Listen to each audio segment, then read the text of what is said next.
വേഗം വരുന്ന നമ്മളുടെ കർത്താവായ യേശുക്രിസ്തുവിൻ്റെ ധന്യനാമത്തിൽ എല്ലാവർക്കും സ്നേഹവന്ദനം. ഞാൻ തന്നെ പുനരുത്ഥാനവും ജീവനുമാകുന്നു എന്നത് യേശുക്രിസ്തുവിൻ്റെ അവകാശവാദമായിരുന്നു. യോഹന്നാൻ 11:25. ഇതിൻ്റെ പൂർത്തീകരണമായിരുന്നു അവൻ്റെ ഉയർത്തെഴുന്നേൽപ്പ്. പൗലോസ് പുനരുത്ഥാനം ചെയ്ത യേശുവിനെ കണ്ടുകൊണ്ട് പറഞ്ഞു, ക്രിസ്തു നിദ്ര കൊണ്ടവരിൽ ആദ്യഫലമായി മരിച്ചവരുടെ ഇടയിൽ നിന്ന് ഉയർത്തിരിക്കുന്നു. 1 കൊരിന്ത്യർ 15:20. യേശുക്രിസ്തുവിൻ്റെ ഉയർത്തെഴുന്നേൽപ്പ് ശിഷ്യന്മാരിൽ വലിയ മാറ്റമാണ് വരുത്തിയത്. കർത്താവിനെ പടയാളികൾ ബന്ധനസ്ഥനാക്കിയപ്പോൾ ശിഷ്യന്മാർ എല്ലാവരും അവനെ വിട്ട് ഓടിപ്പോയി. മർക്കോസ് 14:50. കർത്താവിനോടുകൂടി മരിക്കേണ്ടതിന് നമുക്കും യെരുശലേമിലേക്ക് പോകാം എന്ന് പറഞ്ഞ തോമാസും, നിന്നോടുകൂടി തടവിലാകുവാനും മരിക്കുവാനും ഒരുങ്ങിയിരിക്കുന്നു എന്ന് പറഞ്ഞ പത്രോസും, യേശുവിനെ ഇസ്രായേൽ രാജാവായി കണ്ട നഥനയേലും, യേശുവിന് വേണ്ടി ചുങ്കം പിരിവ് ഉപേക്ഷിച്ച മത്തായിയും, യേശുവിൻ്റെ രാജ്യത്തിൽ വലതും ഇടതും ഇരിപ്പാൻ വരം ചോദിച്ച യാക്കോബും യോഹന്നാനും, ഇവരെല്ലാവരും യേശുവിനെ വിട്ട് ഓടിപ്പോയി. എന്നാൽ ഉയർപ്പിൻ്റെ ദർശനം അവരെ ശക്തിപ്പെടുത്തി. ഉയർത്ത കർത്താവിനെ അവർ തോറ്റു, അവനോടുകൂടി ഭക്ഷിച്ചു. ഉയർപ്പിൻ്റെ ദർശനം അവരെ ഭൂലോകത്തെ കീഴ്മേൽ മറിക്കുന്നവരാക്കി തീർത്തു. പീഡനത്തിൻ്റെ മധ്യത്തിൽ അവർ സന്തോഷിച്ചു. വിശ്വാസത്തെ ത്യജിച്ച് മോചനം പ്രാപിക്കുന്നതിലും ഉപരി രക്തസാക്ഷികൾ ആകുവാൻ അവർ തയ്യാറായി. എബ്രായർ 15:35 മുതൽ വാക്യങ്ങളിൽ വായിക്കുന്നത്, നല്ലൊരു ഉയർത്തെഴുന്നേൽപ്പ് ലഭിക്കേണ്ടതിന് ഉച്ചാരണം കൈക്കൊള്ളാതെ ഭേദ്യമേറ്റു. വേറെ ചിലർ പരിഹാസം, ചമ്മട്ടി, ചങ്ങല, തടവ്, ഇവയാളുടെ പരീക്ഷ അനുഭവിച്ചു. കല്ലേറ് ഏറ്റു, ഈർച്ചവാളാൽ അറുക്കപ്പെട്ടു, പരീക്ഷിക്കപ്പെട്ടു, വാളാൽ കൊല്ലപ്പെട്ടു, ജടയാടുകളുടെയും കോലാടുകളുടെയും തോല് ധരിച്ചു.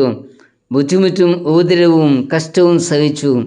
കാടുകളിലും മലകളിലും ഗുഹകളിലും ഭൂമിയുടെ പിളർപ്പുകളിലും ഉഴന്നു വലഞ്ഞു.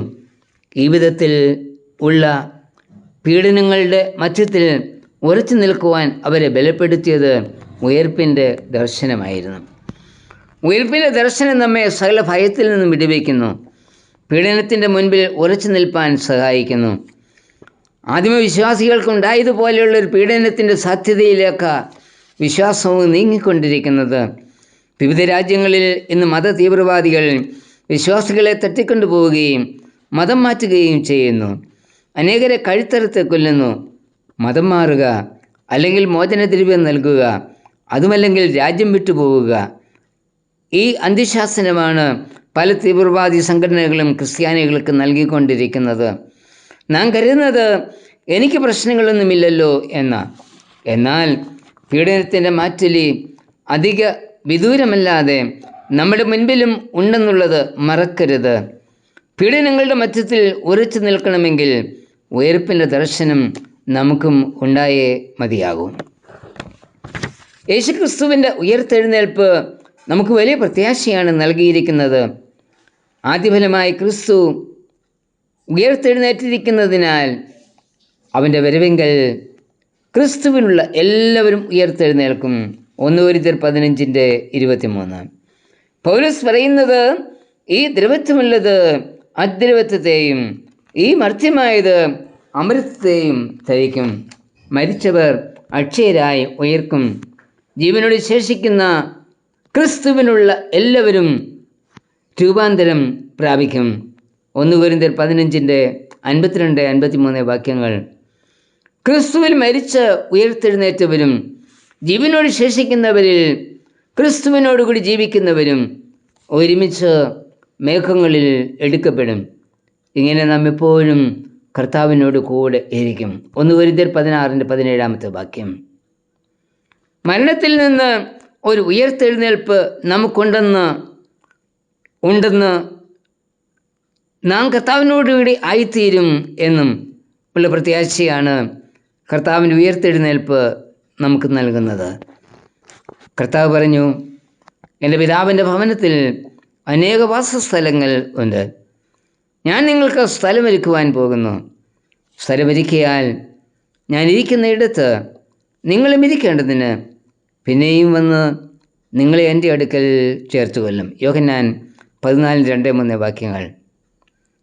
ഈ വാഗ്ദാനത്തിൻ്റെ ആദ്യ പകുതിയുടെ പൂർത്തീകരണമാണ് യേശുക്രിസ്തുവിൻ്റെ ഉയർത്തെഴുന്നേൽപ്പ്.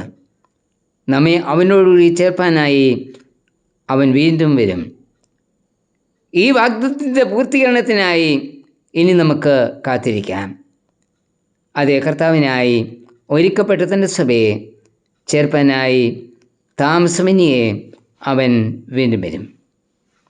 കർത്താവെ, ഉയർത്തെഴുന്നേൽപ്പിൽ കൂടി ഞങ്ങൾക്ക് നൽകിയിരിക്കുന്ന പ്രത്യാശയായ പുനരാഗമനത്തിനായി ഒരുങ്ങി കാത്തിരിപ്പാനുള്ള വിശ്വാസം എനിക്കും തരണമേ.